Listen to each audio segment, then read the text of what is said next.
Hi everybody, welcome to today's story time. We were in the fourth book of the Universal series, A Feather of Faith, reading the fourth chapter, Wishes in the Waterfalls.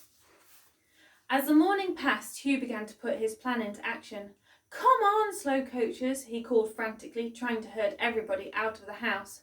Country road, take me home, he began to sing. Molly playfully dragged her feet as slowly as she could out of the front door, dragging her suitcase dramatically behind her. She felt less weighed down by her feelings. Oh my goodness, cried Hugh with mock despair. I have aged 40 years already, he wailed.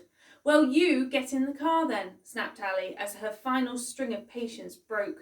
Hugh stuck out his tongue in response. He waddled out of the front door and into the car that Jane had kindly lent to them. He was greeted there by a chuckling Molly. Ben was next to climb in and click his seatbelt into place. Ready to rock and roll, he said as he slapped both hands excitedly down on his legs. They all turned as the final member appeared, Ali. She closed the door and began to turn the key, but before the final click of the lock, she took in a deep breath. The last time she did this, her whole life transformed. Oh boy, she thought, what on earth is in store for me this time? She muttered. She turned to find 3 sets of eyes staring at her and forced a smile to hide her fears. Ali slid into the driver's seat and closed the door. She saw a little hand thread through between the seats, holding a feather. Our faith is stronger than our fears, Molly whispered. Ali reached down and gratefully took the feather. She placed it in front of her on the dashboard and felt a welcome glimmer of hope begin to bubble up. Ali turned the key in the ignition and the car roared into life. Here we go again, she sang as they all began to drive down the road. The car was silent except for the faint noise of the radio in the background. Everyone watched the scenery begin to transform. The higher up the country they drove, fields turned into open valleys, and straight roads transformed into twisted lanes. They no longer cut through the land, but rolled with the hills. Molly's and Hugh's eyes were fixed on the ever-changing view out of the car window, as the minutes turned into hours. Molly's mind flashed back to the country road she used to travel down to see Nana O. A tear glistened on her cheek, but she quickly brushed it away. Have you made a wish in the waterfall before, Hugh? Asked Molly. No, he answered, but I have my wish ready. He reached into his pocket and took out a tiny piece of paper. He smiled shyly at Molly before quickly stuffing it back in when no one else could see it. Ben turned around in his seat. Do you know what your wish is, Molly? He asked. Molly reached in and took hold of the locket that still hung protectively around her neck. She nodded but said nothing more. Ben looked across to Ali. She was busy muttering to herself as her grip got progressively tighter around the steering wheel. He placed his hand reassuringly on her lap. Is everything all right? He asked thoughtfully. Why? Ali questioned with an exacerbated sigh.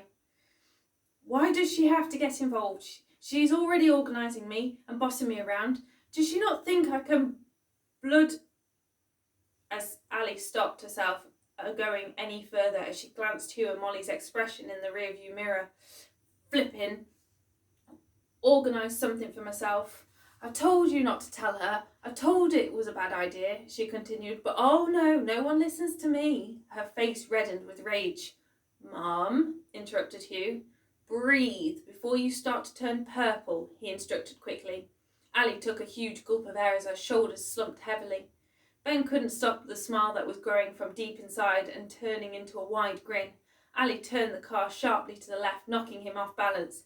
After all that I have just said, she cried, you are sitting there, grinning like the cat who's got the cream. Ben's smile grew even wider. Deeper inside, he knew the secret. Hugh then started to chuckle, quickly followed by Molly. Molly reached forward and tapped Ali gently on the shoulder. It'll be all right, she managed to splutter through her laughter. Ali's expression turned into one of confusion. What is it that you lot know that I don't? She inquired. Ben quickly turned his head to look out of the window, hoping to hide his expression. Ali had had enough. She swerved the car into a lay-by and yanked on the handbrake. Right, you troublesome bunch, she said determinedly. Time to talk, and you best get on with it pretty quickly, otherwise I'm getting out of this car and you can drive yourselves there. That was a tipping point. Everyone in the car suddenly erupted with laughter. Nobody was able to hold it inside any longer. They had reached the end of their surprise. Ali reached for the car door handle, but Ben instantly signalled for her to wait. He caught his breath and began to explain. "Okay, just give me a second," he said as he regained control of his giggles. "Ali," he began, "I think you know by now that I am a gentleman. You didn't honestly think I would ask for the honour of spending the rest of my life with you without asking your mum first, did you?" he questioned. Ali's expression seemed to run through a whole spectrum of emotions, like endless waves across her body. She went from anger to shock, back to anger to surprise, and then eventually settled on disbelief. Ali turned in her seat. "You knew about this?" she asked, looking directly at Molly and Hugh. They both proudly nodded their heads. Ben leant forwards and combed his fingers through Ali's hair. His eyes were alive with a spark of unconditional love as he leaned in to kiss her. "I asked you first if it was okay," he explained, "and then I FaceTimed your mum before we went to Yellowstone. I'm afraid to say that yesterday she was acting. And incredibly well too." Ben paused, trying to assess how much trouble he was in. But Ali fell silent. It was deathly quiet as she turned the ignition and pulled out of the lay-by. Ben shuffled uneasily. He could cope with anger, but the silence was cutting through him like 1,000 knives. Ali continued to drive, and they soon saw an old stone cottage up ahead. It was tucked away on a hillside with just a single track leading towards it. Ali pulled up in front of the cottage. The only noise to be heard was the crunching of the gravel under her wheels. She parked the car just in front of the cottage's red door. She paused a moment and turned into the whistling of a gentle breeze as it wound through the branches of an old oak tree. She didn't know what to say because she didn't know how she felt about it. What was it? Relief? Did she feel numb or angry, or did she feel invisible? She let out a small groan as the weight of the last few days suddenly hit her like a hurricane. "We had better to get settled in," she said before stepping outside. Ben, Molly and Hugh all looked around at each other. "Well, I wasn't expecting that," said Hugh, dumbfounded and confused. "I'll unpack the car," offered Ben. "And I'll make Ali a cup of tea," said Molly. "Okay, I'll go and talk to Mum," Hugh added, feeling like he had drawn the short straw. Hugh stepped out of the car and wandered across to Ali, who was sitting at the bottom of the oak tree. She had her eyes closed and her breathing had found a new rhythm, much softer rhythm. Hugh sat down next to her and snuggled up close. She instinctively wrapped her arm around him and pulled him in closer. Hugh waited a second before speaking. "Mum," he whispered tentatively. "Are you all right?" He felt that this moment should not be tainted with words. Ali let out a deep sigh as she slowly opened her eyes. She blinked against the bright sunlight and then let her eyes drift over the rolling valley. The fields crisscrossed all the way to the horizon like a large patchwork quilt, and large boulders jutted out the hillside. Hugh felt Ali squeeze him tighter. "I think so," she answered eventually. "I don't actually know. I am just starting to feel like I'm having to climb fewer mountains in life and more molehills. But still take effort, of course, but I seem to be moving through my days a little easier now. You have a big part to play in that, you know," she directed at Hugh with pride. "We all have desires of the heart," she continued, "but committing to one takes courage. For most people, those desires never grow into anything bigger than a dream.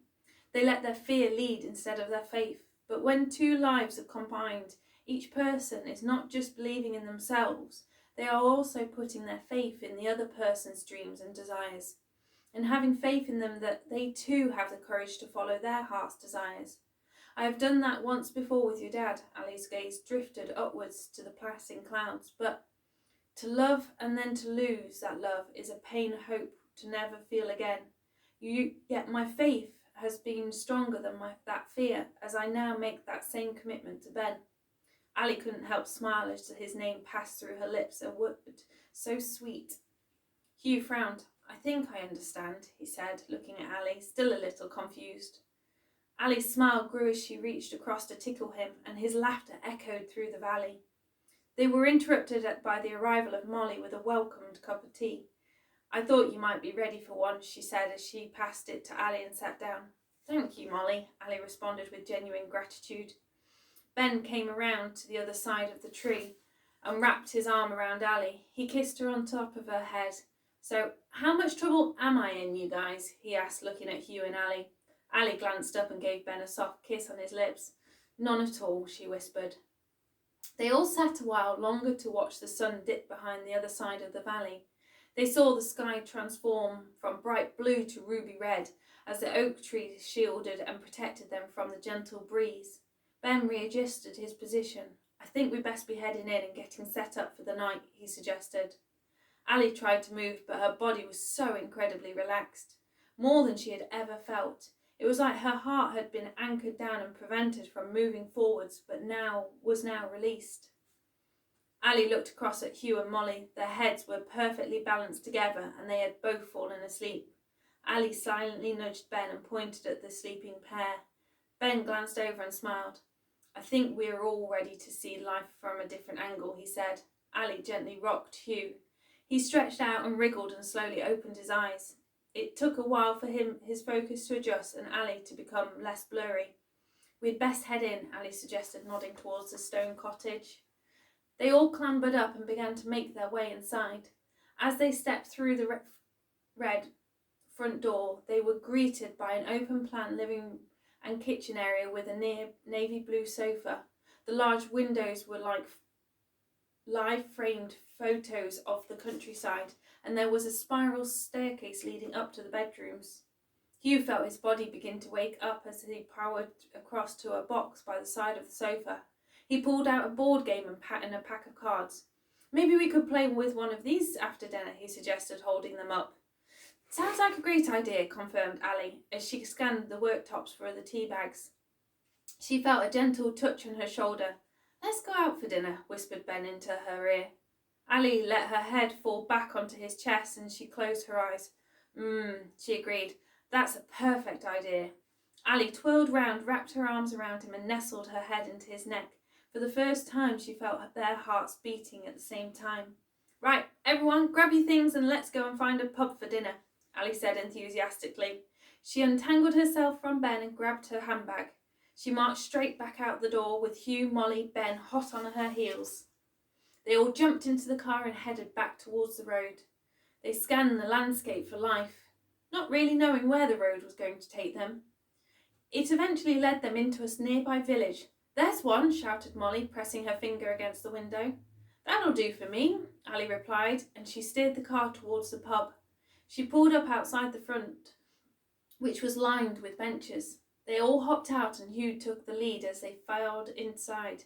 They were greeted by low black beams on the ceiling, a lazy dog asleep under a table, and the gentle hum of relaxed conversation. Ali stepped forward. "Are you still serving?" she asked the bartender politely.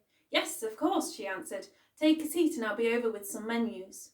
Ali nodded and followed Hugh, who was already making a beeline for the table next to the fire. They each took their place and Molly couldn't help but watch Ben's expression. It was constantly changing as he looked in the curious sight of this tiny pub. Ali noticed Ben's quizzical look too. "You don't get off the ranch very often, do you?" she said in jest. "No, ma'am," Ben replied formally, "but I do like what I see. It's nice to be able to create my own memories in the places you have described. It's helping me to understand you a little more," he said as he draped his arm easily over the back of Ali's chair. They were interrupted then by the bartender. She carefully handed out the menu to each of them. "Can I take your drinks order first?" she asked. "An orange juice for me," said Hugh. "I'll have the same, thanks," said Ali distractedly as she scanned the menu. A lemonade for me," Molly smiled. "And for you, sir?" asked the bartender, looking at Ben. He blushed. I'll have a lemonade as well, please." The bartender stuffed her notepad back into her pocket. "Just come up to the bar when you're ready to order," she instructed. "Actually, I can tell you now if you like," said Ali, as she reeled off each of their choices. Hugh reached under the table and secretly slid Ali's handbag closer to him. He pulled it onto his legs and began to rummage through. "There it is," he cried. He lifted a pad of post-it notes out and a pen. "Hey, monkey!" exclaimed Ali as she realised her handbag was no longer where she had left it. "Never mind that, Mum," replied Hugh. "Here is one for you, and one for you, and one for you," he said as he placed a post-it note in front of each of them. "And what are these meant for?" asked Molly, wafting hers in the air. "To write your wishes on," explained Hugh with a roll of his eyes. He thought it was pretty obvious. Of course, why didn't I think of that? Molly retorted sarcastically. Hugh smirked at her. Molly reached across and took the pen. She carefully wrote down her wish and then slid the pen across to Ben before folding her post-it note up. Ben's pen hovered over the note, but his mind fell blank. What is it that I truly want? There are so many things that society say he needs, but what is it that his heart really yearns for? He passed the pen on to Ali. I need a little time to think, he said, and slid the blank post-it note into his jeans pocket. Ali paused and tried to read Ben's expression. She'd never seen him hesitate before. He had always been so sure of everything. She felt fear begin to rise inside. She momentarily pushed it away and wrote down her wish. I shall be the keeper of your wishes, said Hugh, collecting them all up. You can have them back tomorrow. The food was then brought to the table, and he filled his nostrils with the inviting smell. Oh, wow, said Ben, as his eyes drank in the giant Yorkshire pudding before him. It was filled with sausages, vegetables, and mashed potato. I have never seen anything like it, he said, as his mouth began to water. The conversation grounded to a halt as the sole focus became food. Knives were scraped across the plates and forks. Forks were shovelled into their mouths until all the plates were pristine clean. Hugh raised his arms above his head to stretch out his stomach. It was a feeble attempt to feel a little less full. He quickly lowered them again, though, as the weight of his stomach won the battle. Molly rested her elbows on the table and supported her head in her hands. I think I'm going to give games a miss tonight, she said, trying to stifle a yawn. I just want sleep. Her blinking became slower and slower as her eyes tried to catch even a moment of rest. I think you speak for all of us, said Ali, as her thoughts drifted towards the promise of a warm bed. In that moment, it was all she yearned for. Hugh slid off his chair. As he stood, he wobbled slightly from side to side. Please, can we go? He asked, pointing to the door. You guys get in the car and I'll settle up, offered Ben, as he rose to his feet. He felt like his body had doubled in size. Ali, Hugh and Molly trudged their way out of the door, offering a brief wave to the bartender as they went. Ben slid the money across the bar. Thank you, he said with sincerity. That was the best experience yet. And what are those things called that you filled with sausages again? He asked. Yorkshire puddings, answered the bartender with a smirk. Oh my, I'm going to have to get me some more of them, declared Ben with a smile. When they were all back in the car, Ali pulled out of the car park and headed back down the country road. It was now illuminated by starlight, and she felt like the car was carrying them home. Every twist and turn in the road seemed to flow with ease. Molly stared up at the night sky. She had never seen so many stars before. She gently smiled to herself for the first time in a very long time. She felt that she was being watched over, and this brought with it such a sense of relief. Even when she couldn't see the stars, she knew that they were still there to light her way. Ali pulled up the gravel drive and parked outside the red front door once again. She turned off the ignition and paused to listen to what most would say was silence, but for her it was nature's music. The rustling leaves, the chirping crickets, the tweeting birds. It wasn't silent at all. They all climbed out of the car one by one and stepped into the cottage. Their lights illuminated the old stone. Molly and Hugh's feet were on railway tracks heading in only one direction, their beds. Night, said Hugh lazily as he vaguely wafted a hand in the air. Night, everyone, mirrored Molly as they disappeared up the stairs. Ali placed her handbag down on the kitchen worktop and reached for the kettle. One final cup of tea before bed, she thought. Ben leant against the worktop. His fingertips ran along the edge of the post-it note that was still in his pocket. This place is like a fairy tale, breathed Ali as she let her tea brew. She glanced across at Ben, who was staring at the stone floor, deep in thought. What's got your attention? Ali asked gently as she poured milk into her tea and threw away the bag. Oh, nothing, replied Ben. It had been a hell of a couple of days. I think they are beginning to catch up with me, that's all, he explained, trying to disguise the feeling of uncertainty building inside. Ali walked across with her cup of tea and leaned over to kiss him on the cheek. One day at a time, she said. That's all we can do. Make the best of today, but dream about tomorrow. Ben smiled and he allowed Ali's loving words to soothe his burning fire inside. "I'll be up in a minute," he said before kissing Ali on the lips. Ali glowed. Every kiss still felt like their first. She let her body buzz with joy as she made her way upstairs. Ben watched as she went with a look of pure devotion in her eye. As soon as Ali had disappeared from view, Ben's body slumped forwards. He felt the last ounce of strength he was using to hold himself together fade away. He slowly pulled the post-it note from his pocket and stared at the blankness. When you realise you can have anything, he thought, you suddenly understand that you don't really know what you want. He sighed. No, that's not quite true, he mused. I do know what I want, but I've got responsibilities now. Can my own dreams still come true? He closed his eyes and searched for guidance. Ben found a pen on the worktop, walked back across the living room and out the front door. He closed it silently behind him. He meandered over to the old oak tree, sat down and leant his back up against the trunk. The pen shook a little as it hovered over the post-it note. Thoughts began to flow through his mind. I'm here to live my life too. I may have new responsibilities, but I am not supposed to give up my life for others. Instead, we are meant to continue to live our own individual lives, but intertwined with others of all ages. Well, if that's the case then, he said aloud, and he wrote his true heart's desire on the note. It was not what was expected of him, but what he wanted. He bravely folded up the note and placed it in his jeans pocket. He let his head rest against the tree trunk and shut his eyes. He let the silence soothe his soul, and his breathing slowed. His body no longer felt restless, but at peace. Ben felt a warmth on his skin and the smell of coffee around him. His eyelashes flickered as he opened his eyes and let them adjust to the morning light. His body felt stiff. Not quite made it up the stairs then, said Ali softly. I was starting to get worried. Oh boy, yawned Ben. I must have dozed off. Ali smiled. You can't take the country out of a countryman. It's like a magnet, always pulling him back. Come on. Hugh is making eggs and bacon sandwich, she stated, raising her eyebrows, feeling impressed.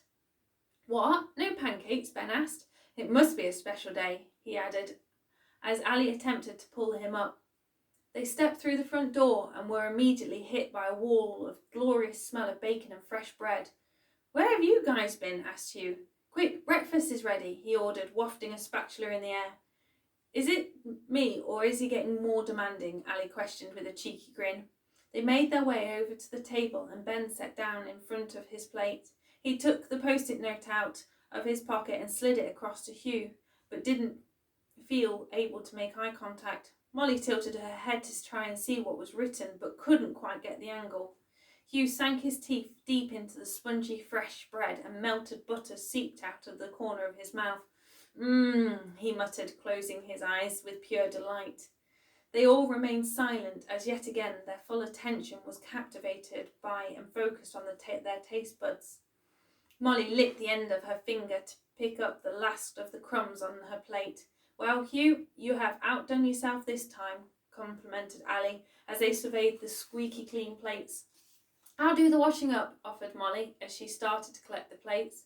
Hugh glanced at the clock on the wall. It was already 10 a.m. He leapt to his feet. Come on, you guys, he cried. We best get a move on, otherwise we won't be able to spend all day at the waterfalls. Monkey, don't worry, soothed Ali. All we have to do is grab our coats, put on our shoes, and we are ready. What's the hurry? She asked, hoping for life to slow down just a little. We have had an intense few days, she added. Let's just take our feet off the accelerator a bit. Yes, Mum, replied Hugh impatiently. We can do that when we get at the waterfalls. Ali held his gaze, abruptly got up, picked up her handbag and coat, slipped on her shoes, grabbed the keys and stepped out the front door. Hugh followed speedily behind her. But what about? Asked Molly, holding up the plates. They will still be here when we get back, replied Ben, as he got up too. Come on, it looks like we're leaving. I hope Hugh's wish was to receive patience, Molly muttered. Ben sniggered. You know who. Why wait for tomorrow if you can get it done today? Ben and Molly stepped out into the morning sun. There was a slight chill in the air. They made their way over to the car to join Ali and Hugh. Hugh reached forwards between the seats and turned on the radio. The lyrics, because I'm happy, filled the car, and Hugh began to sing along. Ali couldn't help but smile. Hugh just didn't have a snooze button like the rest of them. It was always the right time to do something. She turned the steering wheel and rolled the car back onto the country roads. The car glided as it weaved its way through the hillside. They found themselves climbing higher and higher, and Molly let out a secret smile. She felt a warmth in her heart beginning to glow. All that she had lost had been transformed, not into something better, but something different, something she yearned for and was ready to receive. A new dawn, a new beginning. They eventually entered a small village with an old stone building clustered together. The narrow road only allowed one car through at a time.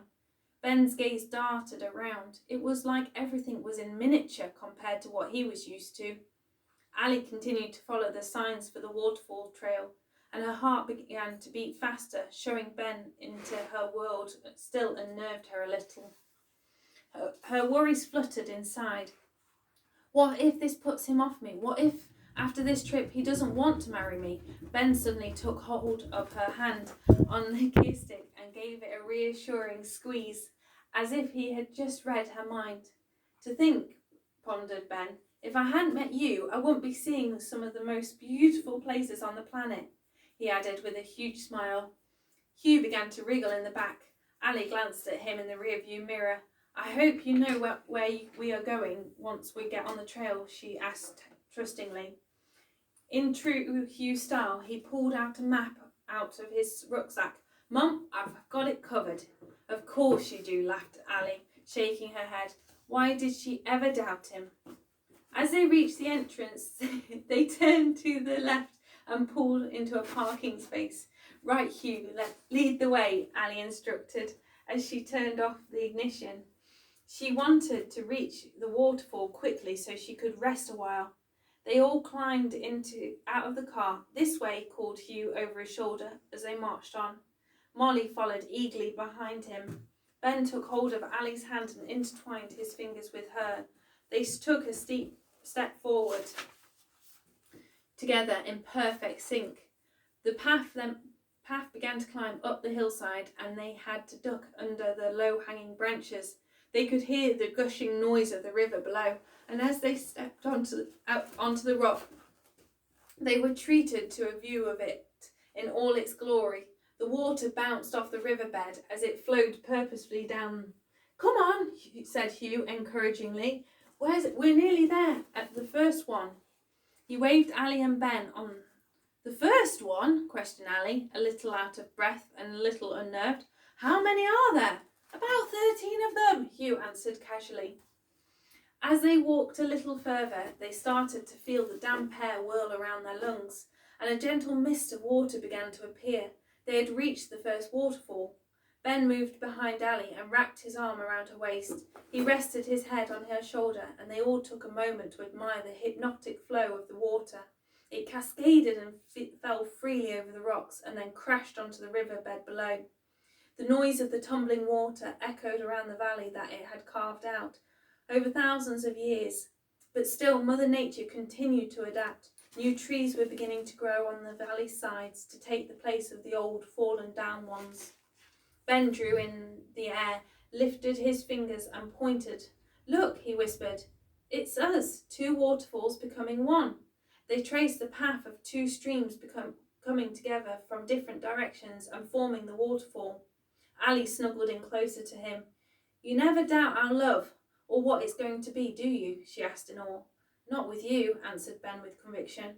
I have heard a few men speak of a love like this kind I feel for you, but they always said it was the scariest choice they ever made, to love so deeply, so purely and unconditionally, because they knew how much they had to lose in order to gain so much. But all of them said it was the best choice they had ever made, and that they don't regret it for one day. Yet they said that most of those that they speak to about a love so pure never truly get it. It is only when you are loved unconditionally do you truly understand what love is. Ben stepped around Ali and continued down the path. Hugh and Molly had already gone ahead. Hey, Ali called after him. Thank you for being so brave. She smiled with admiration. I didn't have a choice, replied Ben. I just let my heart be my compass. Ali scurried to Ben's side. Always together, she thought, hand in hand, side by side. As they walked over the next ridge, the landscape opened up into a wide open valley of fields, and there in the centre was the base of a waterfall. Ali gasped in wonder at the sheer beauty. There were no words. "Oh, he is good," said Ben, smiling like a child on Christmas morning. Both he and Ali ran playfully down to the water's edge. Hugh and Molly were already there, crouched down. Ali and Ben watched as Hugh and Molly each took a leaf and placed their post-it note inside. They were folded into the smallest square they could possibly make. Ben and Ali joined them, took their post-it notes from Hugh and also placed them in a leaf that Molly had collected for them. They lined up all 4 leaves in the still water's edge. "Ready?" Molly asked. "Ready," confirmed Ben. Ali and Hugh in unison, they gently pushed their leaves and watched them glide away. The leaves were soon caught by the current, and they twisted and turned and bobbed up and down on the water's surface and down towards their destinations. The 4 of them watched as Mother Nature transported their heart's desires to the place where they would be fulfilled and come true. "Thank you, Hugh," said Molly, hugging him tightly. "I needed to do that more than I knew," she added gratefully. "I think we were all ready to dream again," responded Hugh. "After great loss comes great abundance, as long as you remember to ask," he added as he ran his fingertips through the cool, crystal clear water. This simple movement started to turn up the volume on his thoughts about faith and press the mute button on his fears. Molly stared at her reflection in the water. It rippled for a while and then became still. She looked at the waterfall towering over her in the background. Thousands of gallons of water leapt bravely off the edge. She shivered as a cool breeze whirled around her and lifted wisps of her hair. Molly stared yet harder still at the waterfall and began to feel the power and force and the sound of the water hitting the rocks like a heartbeat. All that had been and all that was meant to be seemed so insignificant, so small against the waterfall. Her fears were just the water droplets, but her dreams were the waterfall. "It's all relative," she whispered. "It's my choice whether I make my dreams bigger or my fears." Something caught her attention out of the corner of her eye. She turned to see a black feather floating towards her. Ben reached forwards and picked it up. "I think this may be for you," he said, handing it across to Molly. Molly took it and held it up to the sunlight. She could see flickers of blue and green in the feather. "That's not good," she said with concern. "It's not white." Ben stood up. "Anyone can have faith when things are going well and life is full of light," he said. "But it takes courage and a lot of heart to still believe when you are surrounded by the darkness, yet are still able to feel and know the truth," he concluded. He continued along the path, followed by Ali and Hugh. "I'll see you tomorrow for Chapter 5.